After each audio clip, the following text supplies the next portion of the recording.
আল্লামা সাইদি রহমাতুল্লাহি আলাইকে 13টা বছর তারা জেলখানায় রাখলো। আমার বন্ধু বলল উনি নাকি ধর্ষণকারী, উনি নাকি খুন করছে, উনি মানুষের বাড়িতে আগুন দিছে। ও প্রিয় ভাইরা, আসলে তারা উনাকে যুদ্ধাপরাধের কারণে ফাঁসি দেয় নাই, উনার ফাঁসির রায় দিল 100-র উপরে মানুষ মরে গেল, নহয় তারা কিন্তু অন্য 11 জনের মতো উনারেও ফাঁসি দিয়ে দিত। ওরা সামলাইতে পারবে না ভাবছে, রায় দিছি আর 100 মরে গেল, তাহলে ফাঁসির দিন কি হইব? ও দোস্ত, এই ভয়ে তারা ফাঁসি দেয় নাই। উনি যে হত্যাকারী না, দর্শনকারী না, লুণ্ঠনকারী না, বাড়িতে আগুন দেওয়ার লোক না, এটা তারাও জানে, তারাও বোঝে। কিন্তু এই মিথ্যা অভিযোগগুলো শুধু একটা কারণে দিছে, আল্লাহর বান্দা আল্লাহর আইনের কথা বাঘের মতো হুঙ্কার দিয়ে বলতো। এই দেশের সাধারণ মানুষের কাছে আল্লাহর আইন লাগবে জমিনে, মেসেজটা আল্লামা সাইদি যেভাবে পৌঁছাইছে কোন আলেম এভাবে পৌঁছায় নাই। আমরা নিজেরাও ছাত্র জীবনে উনার থেকে শুনে শিখছি, আজকে যে আমরা বলি উনার থেকে শিখে। এবার আপনারা বলেন, কোরআন কি আল্লামা সাইদি একা? তো কোরআনের কথা বলাতে তোমরা যারা উল্টা আচরণ করছো, আল্লাহ বলে সুদ খাইও না, সুদি ব্যাংক খুলতেছো। আল্লাহ বলে ঘুষ খাইও না, তোমরা ঘুষ ছাড়া পাইলে সিগনেচার করো না। লা তাকুলু আমওয়ালাকুম বাইনাকুম বিল বাতিল। আল্লাহ বলে অন্যের মাল অন্যায় ভাবে খেও না। আর তোমরা দেশের টাকায় কানাডা পাঠাইয়া বেগম পাড়া বানাচ্ছ, উল্টা চলছে। অন্যের মাল আত্মসাৎ করো না, খাইও না। অথচ নেত্রী নিজে বলেছেন উনার বাড়ির ফিয়ন কত কোটি টাকার মালিক। এটা কি আমরা কইছি না নেত্রী কইছে? এবার আপনাদের কাছে আমার প্রশ্ন, 400 কোটি টাকা চাকরি কইরা কামাইছে নাকি? তো কার টাকা?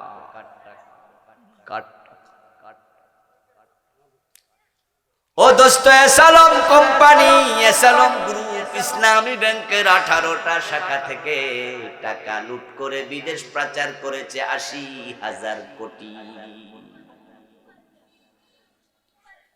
এই যে উল্টা চলছে, একদল লোক দুনিয়ায় সার পেয়ে যাবে, অনেকে সার পেয়ে যাবে। বাংলাদেশের টাকা বিদেশ পাঠাইছে, বিদেশে সুইস ব্যাংকে অ্যাকাউন্ট আছে। অগাস্ট বিপ্লবের পরে তারা আস্তে করে সীমান্ত পার হইয়া কানাডায় চলে গেছে, আমেরিকায় চলে গেছে, লন্ডনে চলে গেছে, ইন্ডিয়া চলে গেছে। এখন তাদেরকে সরকার ধরে আনতে পারবে না।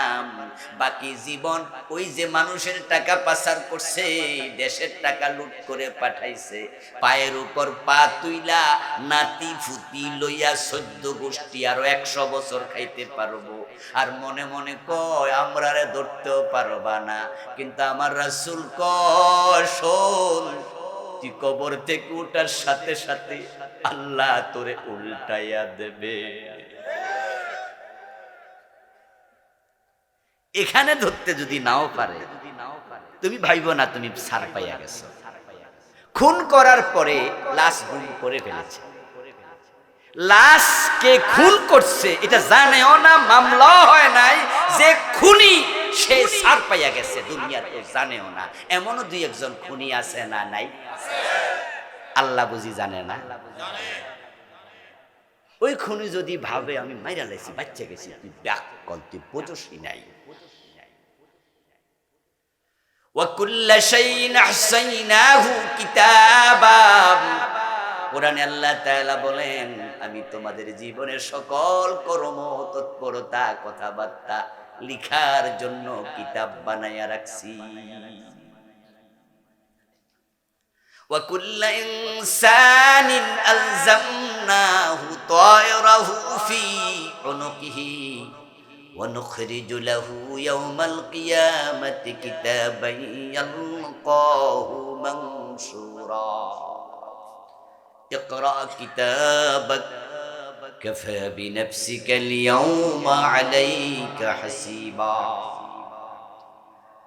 আমি প্রত্যেকটি মানুষকে বানানোর সময় তার গর্দানের ভিতরে তার আমলনামার একটা রেকর্ডার ঢুকাইয়া দিছি। মানুষ আলজামনাহু, আমি অ্যাটাচ করে দিয়েছি তো এরাহু, তার আমলনামার কিতাব, রেকর্ডার, ক্যামেরা, মেমোরি কার্ড ফি উনুকিহি, তার গর্দান। উনুকুন মানে গর্দান, আনাক তার বহু। ওয়ানুখরিজু লাহু ইয়াওমাল কিয়ামাহ, এবং সেদিন আমি গর্দানের ভিতর থেকে এটা টেনে বের করব। কিতাবা, বই আকারে, ইয়ালকাহু মানসুরা, সেটা খোলা কিতাব আকারে পাবে। তারপরে আমি বলবো ইকরা, পড়, কিতাবাকা, তোর নিজের আমলনামা পড়। যেই মানুষগুলো দুনিয়া উল্টা চলেছে, আল্লাহ তাদেরকে উল্টায়া দেবেন। ইয়ামশুনা আলা উজুহিহিম, প্রিয় নবী সাল্লাল্লাহু আলাইহি ওয়াসাল্লাম বলেন, তারা তাদের চেহারার উপরে হাঁটবে, মুখের উপরে হাঁটবে। উল্টে যাওয়ার পরে মাথা থাকবে নিচে, পা থাকবে উপরে। হাঁটার কথা তো মাথার উপরে, কিন্তু না, হাঁটবে চেহারার উপরে।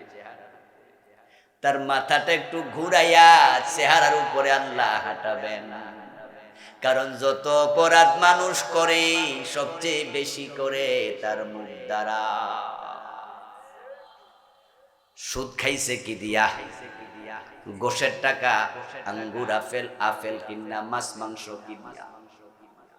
মিথ্যা বলছে কি দিয়া? গীবত করছে কি দিয়া? চগলখড়ি কি দিয়া?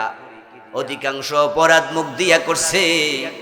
যারা বড় বড় আলেমের বিরুদ্ধে আদালতে মিথ্যা সাক্ষী দিছে, তারাও দিছে মুখ দিয়া। তাই আল্লাহ মুখের উপরে উল্টাইয়া দেবে একবার। এই লোকগুলোকে আল্লাহ বলবে, হাট হাট, মুখের উপরে হাট। একদল চলে গেল হেঁটে হেঁটে হাসরের ময়দানে। তারা সেখানে থাকবে 50,000 বছর। তাউরুজুল মালাইকাতু ওয়ার রূহু ইলাইহি ফি ইয়াউমিন কানা মিকদারুহু 50,000 সানা। আল্লাহ কোরআন মাজিদে বলেন, সেদিন লম্বা হবে 50,000 বছর। তারা ঘামের মাঝে ডুবে যাবে, মাথার উপরে সূর্য আলো বিকিরণ করবে, পায়ের তলায় কোনো স্যান্ডেল থাকবে না। ইহশারুন নাস ইয়াওমাল কিয়ামাতি আলা আরদিন বাইদা আফরা কাকুরসাতিন নাকিয়্যি লাইসা ফিহা আলামুল লি আহাদ আলামুল লি শাই। একবারে রুটি বানানোর জন্য মহিলারা যখন খামির বানায়, আটা দিয়া, ময়দা দিয়া, ওই খামিরটা যেমন তেল তেলে থাকে, সমান মসৃণ। নবীজি মুহাম্মদ বলেন, আল্লাহ তাআলা তামা দিয়া হাসরের মাঠ মসৃণ করে বানাবে। উঁচু নিচু পাহাড় পর্বত, নদী নালা, গাছপালা, কোনো কিছুর কোনো চিহ্ন নেই। تدنى الشمس يوم القيامة من الخلق حتى تكون كمقدار ميل।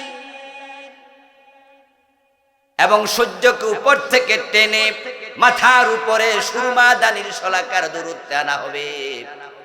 সূর্য মাথার উপর থেকে তাপ দেবে। فيكون الناس على قدر أعمالهم في العرق। আমল যেমন, হাসর তেমন। যার আমল যত খারাপ, তার আলোকে গা থেকে ঘাম বের হতে থাকবে।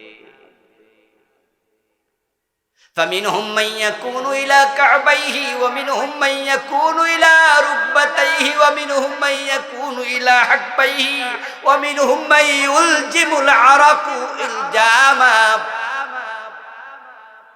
কারো ঘাম বের হয়ে টাকনু গিরানি ডুবে যাবে, কারো হাঁটু ডুবে যাবে, কারো মাজা ডুবে যাবে, কারো মাথা ডুবে যাবে। সূর্যের তাপে ঘাম গরম পানির মতো টকবক করে উতরাতে থাকবে। এভাবে 50,000 বছর এক পায়ের উপরে দাঁড়ায়া থাকতে হবে, পা নাড়তে দেয়া হবে না।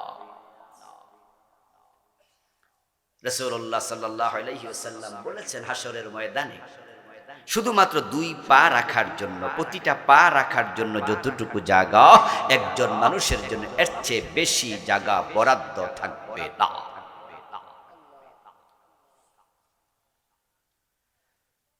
চলে গেল এক গ্রুপ, আর সন্নিসে এক গ্রুপ, ওরা 5-7 মিনিট পরে জান্নাত। কিন্তু যারা উল্টা, তারা হাসরের ময়দানে ঢুকতেই পারবে না। ওই মানুষগুলো একটু সামনে যাওয়ার পরে আল্লাহ ফেরেশতাদেরকে বলবেন, তাদেরকে ধরে ফুটবলের মতো গোল বানায়া ফেল।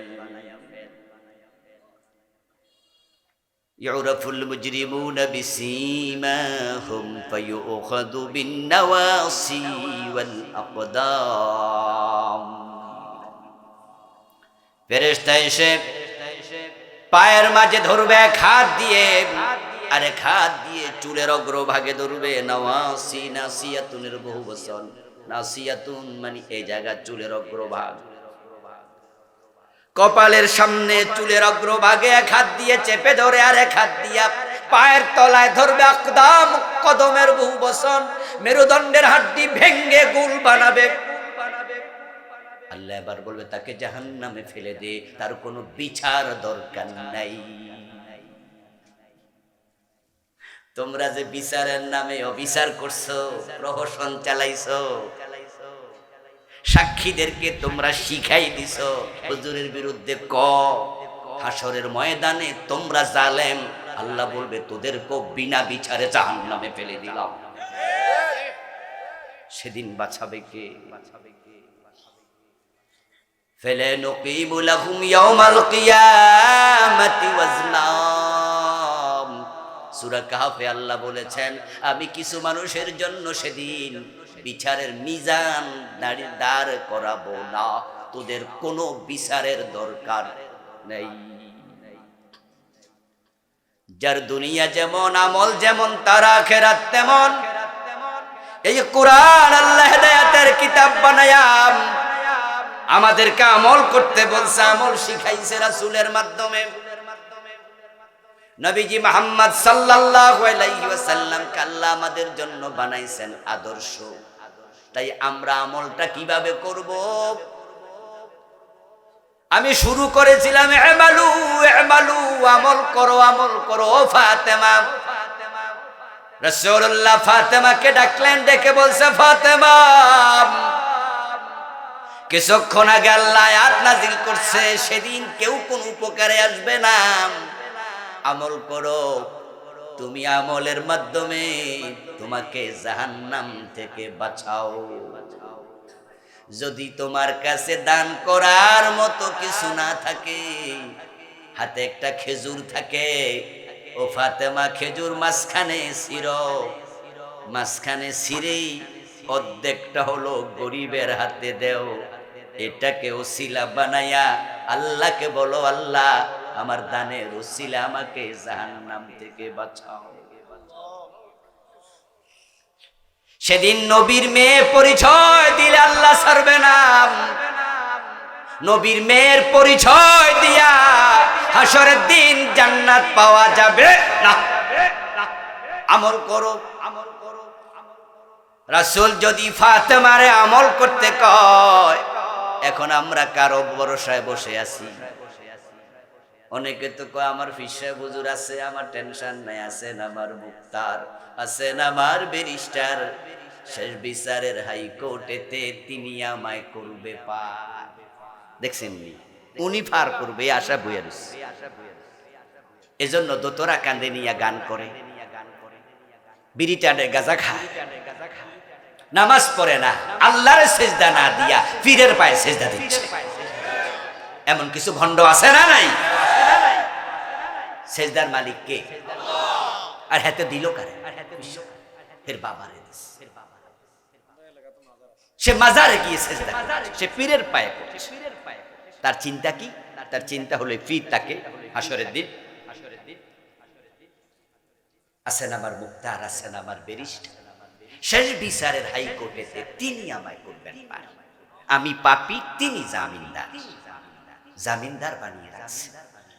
না রে দোস্ত, আমল করো, আমল করো, আমল করো। এখন আমল যে করবেন, আমলটা কি মন মতো হবে নাকি সুন্নাহ মতো? এখানেই হলো আমাদের। ওদের কথা এবার বাদ দিলাম। যারা আমলই করে না, উল্টা পাল্টা চলে, আমরা তাদের অন্তর্ভুক্ত হব না। ঠিক আছে? আপনি কি উল্টা চলবেন? কোরআন যা বলে তার আলোকে চলবেন, উল্টা চলবেন না। যারা সুদ খাচ্ছেন আজকে থেমে যান, আজকে সিদ্ধান্ত নেন যে সুদ ছাড়বেন। কারণ সুদ খাওয়া অবস্থায় যদি মৃত্যু হয়, আপনার মায়ের সাথে জেনা করা অবস্থায় মৃত্যু হচ্ছে। للربا 73 بابا ايسرها ان ينكح الرجل امه। নবীজি সাল্লাল্লাহু আলাইহি ওয়াসাল্লাম বলেছেন, সুদ খেলে ৭৩টা গুনাহ হয়, সবচেয়ে ছোটটা হলো নিজের মায়ের সাথে জিনা করা।